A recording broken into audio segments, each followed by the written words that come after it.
The stars stretched endlessly before Captain Ethan Reyes as he stood at the bridge of the Ascendant, one of the most advanced starships humanity had ever built. His reflection stared back at him from the viewport, his face a mixture of determination and worry. Mars loomed below, its red dust swirling in faint patterns, but what held his attention were the fleets that drifted in orbit, silent but bristling with weapons, human vessels and alien ships, both poised for what might be the universe's most significant moment.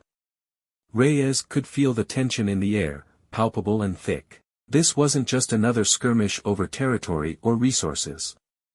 This was something far larger, a reckoning between species that could either lead to salvation or annihilation. As the commander of humanity's forces, the weight of billions rested on his shoulders.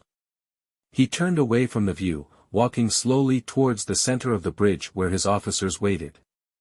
His second-in-command, Lieutenant Sarah Cale, stood by the tactical display, her face tight with stress. She had been his right hand for years, and if anyone understood the stakes as well as he did, it was her. "They're not moving yet," she said quietly, as if speaking too loudly might trigger the waiting alien fleet. Her fingers hovered over the holographic controls. "But their weapons are primed. One wrong move, and we'll be in the middle of an all-out war." Reyes nodded. "We can't afford a wrong move, Sarah. If this goes south, we won't have enough left to even retreat. We need this treaty, for everyone's sake." For months, there had been whispers of this day. The great alien civilizations, advanced races that had once been myths, had made contact. For centuries, humanity had only seen glimmers of life beyond their star system. Anomalies, cryptic signals, fleeting encounters.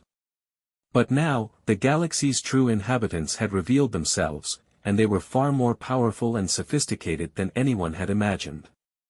The aliens, who called themselves the Zelker, had sent emissaries to Earth's leaders, offering a peace pact, a chance to align humanity with the greater galactic community, but on their terms. The offer was tempting but came with a price. Humans would have to give up control over their outer colonies, including Mars, Earth's closest and most vital outpost.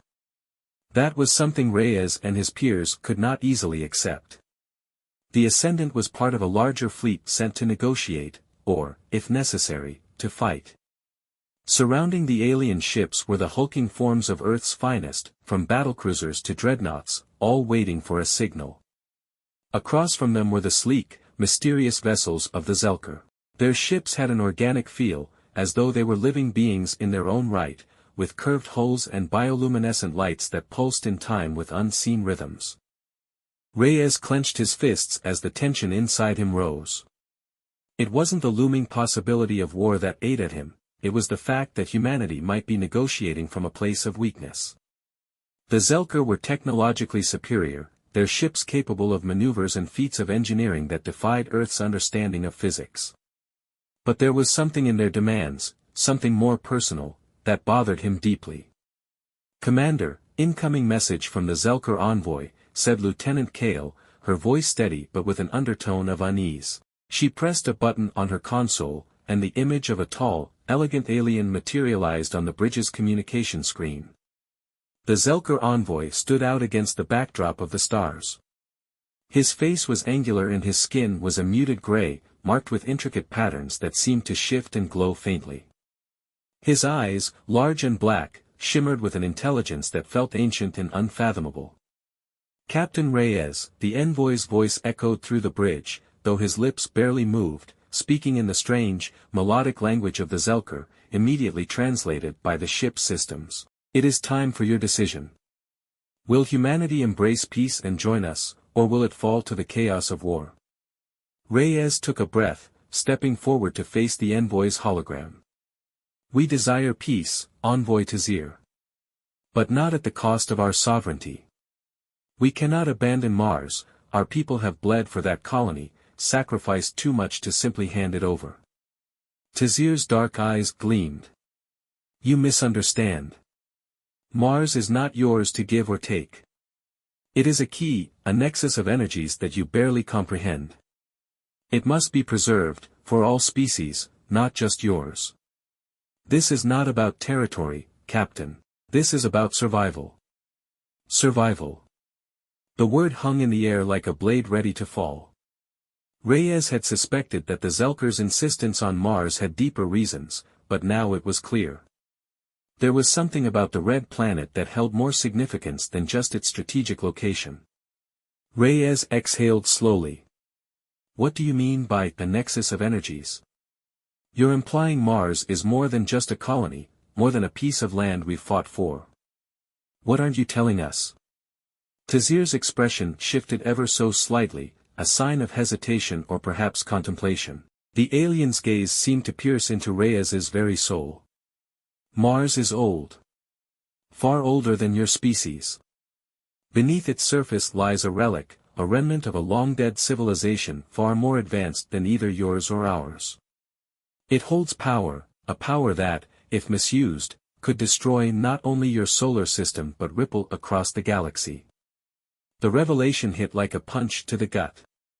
Mars was the key to something ancient, something catastrophic if unleashed. Reyes felt the weight of this knowledge settle deep within him, realizing that the stakes were far beyond what anyone had imagined. Sarah, standing beside him, whispered, "What the hell is down there, Ethan?" Reyes shook his head slowly. "I don't know, but whatever it is, it's why the Zelker are here. It's why they're offering us peace, but on their terms. They want control over whatever's buried on Mars." Tazir's voice interrupted the quiet murmur on the bridge. "We seek to protect, not to conquer. The relic must remain dormant, sealed as it has been for eons. Your kind's digging, your mining, it has weakened the seals. If it breaks, we will all suffer the consequences." Reyes understood the severity of the situation now. This wasn't about territorial disputes or alien politics. It was about protecting the entire galaxy from an ancient force that should never be awoken. But how could he convey this to Earth's leaders? How could he make them see that giving up Mars wasn't an act of surrender but a necessity for survival? "I need time," Reyes said firmly. "I need to contact Earth, explain what's at stake." Tazir's face remained impassive. "Time is not on your side, Captain. The energies beneath Mars are already stirring. You have until the next solar rotation to make your choice. After that, the decision will be made for you." With that, the communication ended, and the bridge was plunged into tense silence. Reyes stood still for a moment, processing everything.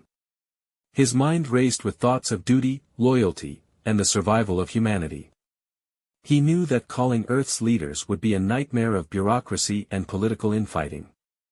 There wouldn't be enough time. "Ethan," Sarah spoke softly, her eyes filled with worry, "what are we going to do?"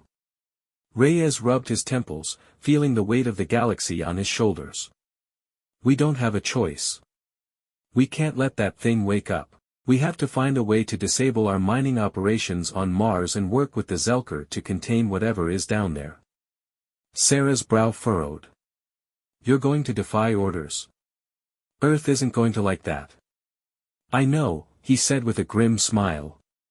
"But this isn't about what Earth wants. It's about what humanity needs." The next few hours were a blur of activity. Reyes gave the order to cease all operations on Mars immediately, despite knowing the backlash he would face from Earth's leaders. He also opened direct communication with the Zelker, agreeing to work together to stabilize the situation on the Red Planet. The alien ships moved into position, their strange, organic forms gliding smoothly over Mars' surface as they prepared to do whatever it took to keep the relic sealed. Human forces followed suit, but there was tension in the air. Many of the military commanders under Reyes weren't happy about cooperating with the aliens, but he made it clear that they had no other choice. As night fell on Mars, the joint operation began. Scientists and engineers, both human and Zelker, worked side by side to assess the damage caused by decades of human mining. There were moments of friction, of mistrust, but there was also something else, a growing sense of shared purpose. Reyes stood on the surface of Mars, looking up at the alien ships that hovered above. He had never imagined this day would come. humanity working alongside extraterrestrial beings to prevent a galactic catastrophe. But here they were, united in a cause larger than any one species. Sarah joined him, her helmet reflecting the pale light of Mars' moons. "It's incredible, isn't it?" she said quietly. "Yeah," Reyes replied. "I just hope it's enough." Suddenly, the ground beneath them rumbled, a low, deep vibration that sent shockwaves through the planet. Alarms blared in his helmet, and Reyes' heart pounded in his chest. "What the?"